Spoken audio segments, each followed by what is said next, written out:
You ever wonder what it feels like reading Supreme Court cases about doctors' First Amendment rights for 10 hours? Well, don't worry. That's why I'm here, so you don't have to look like this. Happy Tuesday, everybody. I'm Bryan, and this is the Morning Report on the federal courts for October 7th, 2025. Please double tap your screen, leave a comment on how you feel this morning, and follow me on YT or Substack in case something happens here. Once again, we are going to do two regular cases today and two cases that are in the oral arguments of the Supreme Court right now, just so you have some sense of what's going on. All right, you ready for this? Let's go. Okay, now yesterday the Supreme Court dropped this massive list of denials for writs of cert, basically the entire summer's worth of cases, I think. And everybody's talking about the big one, Ghislaine Maxwell, whose writ to have her conviction overturned was flat out denied. But there's one less noted story in here that I wanted to draw your attention to. Laura Loomer had sued Facebook for ruining her congressional campaign. And according to Loomer, there was this massive conspiracy to keep her out of Congress that included Procter & Gamble and Mark Zuckerberg and something to do with Hunter Biden's laptop, all sorts of fun stuff. And when Ms. Loomer's case was dismissed, she appealed. And when the Ninth Circuit affirmed the dismissal, she appealed to the Supreme Court with a 49-page explanation of the many conspiracies against her. But unfortunately, Ms. Loomer's dream of having her day in front of the black robes was dashed yesterday when her case was once again put in the round file with so many others. Her case will be remembered for the company it kept, including Ghislaine Maxwell, Project Veritas, and Purdue Pharma, who also had cases denied yesterday. R.I.P. All right, next we are going to check in with Kilmar Abrego Garcia. Now, the news yesterday was very preoccupied with his civil case, where the judge got very short with a group of DOJ attorneys and called them out for suggesting they had been hamstrung by the government shutdown, ordered them to show up in court on Friday with some actual information. But there's been something a little more interesting going on in his criminal trial down in Tennessee, where I think the judge has potentially set up his prosecutors for disbarment down the line.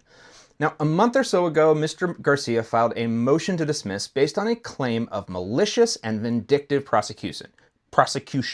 And the judge has released what I didn't realize until I got to the end is actually something of a put up or shut up for the government. Now, this filing was presented as an order for discovery, meaning the government has been ordered to produce evidence, which doesn't sound like such a big deal.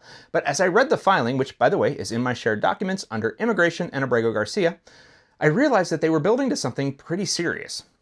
See, this filing goes through essentially proving that vindictive prosecution in fact exists in this case. The judge goes through two different legal standards. One is called actual vindictiveness, which he does a pretty darn good job of proving, I'd say, but then he goes through something called presumptive vindictiveness, which is a slightly lower standard, and I'd say he definitely proves. And then the judge says, if I prove either of these standards, which I just did, the burden now shifts to the government. That means he has now gotten so close to proving the charge of vindictive prosecution, the government now has to provide evidence that it didn't prosecute vindictively. And if the government doesn't provide sufficient evidence to prove that, then the judge says he cannot proceed further with this case. That's the end of the line. The case is essentially dismissed. And as an attorney, if a judge has proven that I have vindictively prosecuted somebody, that's about all the evidence the bar needs to yank my license. So this attorney needs to start fighting for his life.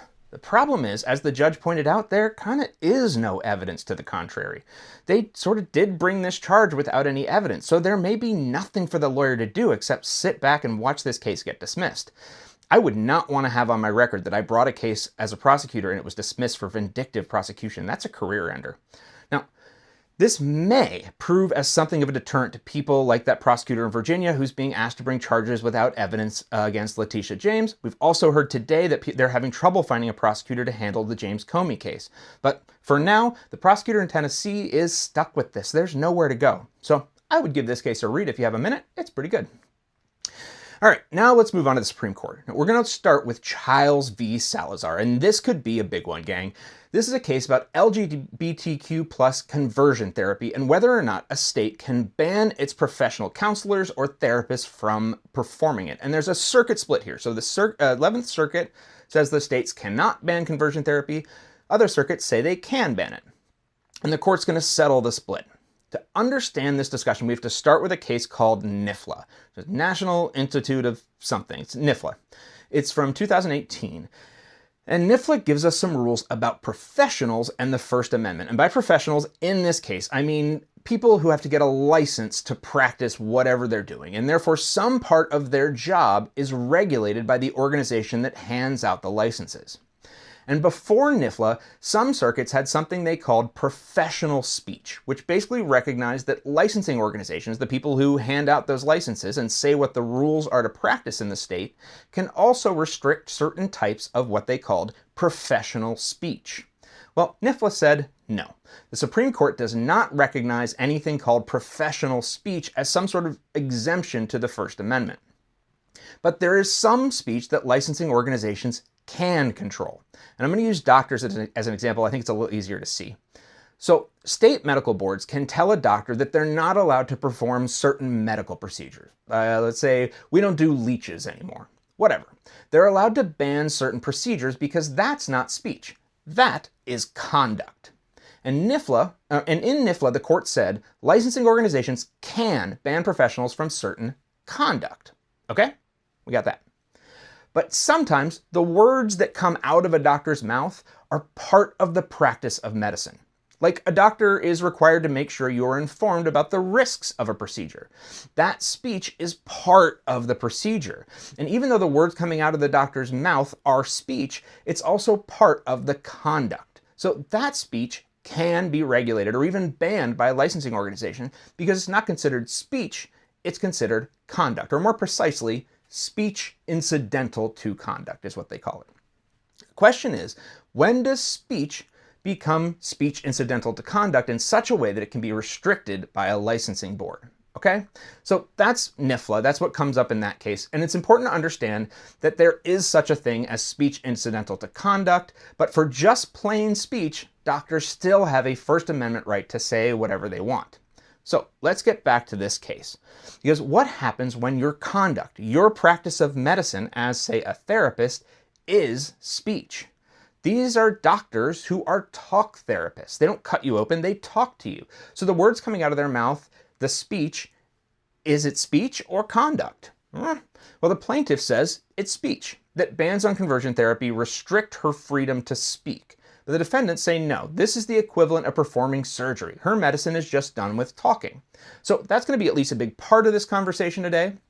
You'll hear them talk about NIFLA probably, and about conduct versus speech, and I want you to understand how and why that line is so fuzzy, because it is confusing. It took me all day yesterday to understand this.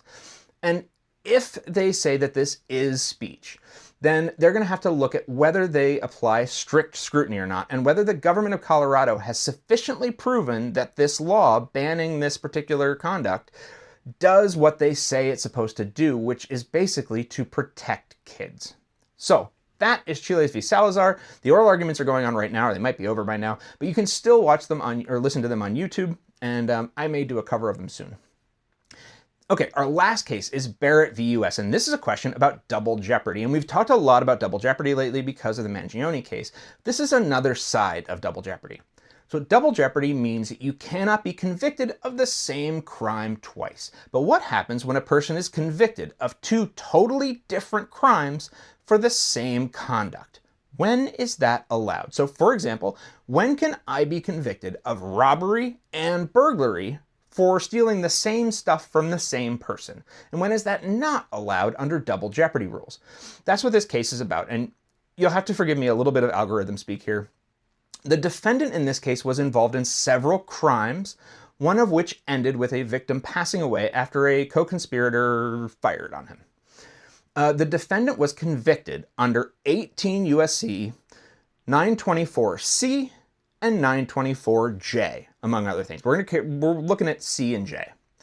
And here's the thing, 924C basically means committing another crime and having a certain type of weapon, okay? Which means you can only be convicted of 924C along with another crime. But 924J means you were already convicted of 924C and the victim passed away. Which means there's this sort of Russian doll situation where you have to keep going through to get to 924J. You have to commit one crime and then another crime before you can be convicted of the third crime, but it's all the same crime. So we have a rule about this. It's called Blockberger v. United States, which basically says that for two crimes to carry separate punishments when the elements overlap like this, each crime has to require an extra fact to prove the crime. Otherwise, you don't get to punish the person for both. So 924J is, on its face, just 924C plus an extra fact. So can 924C get a separate punishment? Well, just to complicate things, there's at least one more thing out there. It's sort of an exception to the Blockberger rule, which is that if it's clear that Congress intended both of these crimes to be punishable offenses, then the court won't overrule the will of Congress. So there's going to be a little bit of legislative history that's discussed here as well to determine what Congress intended when they wrote these. But the general question about whether statutes like this can be charged consecutively or not is really our big question here, and that's what we're going to be looking at. Okay, that is your Tuesday morning report on the past day in federal courts. We'll be back tomorrow with the third day of oral arguments, so be ready for that. Otherwise, keep watching, everybody, and I will keep making them. All right, thanks a lot. Have a great Tuesday.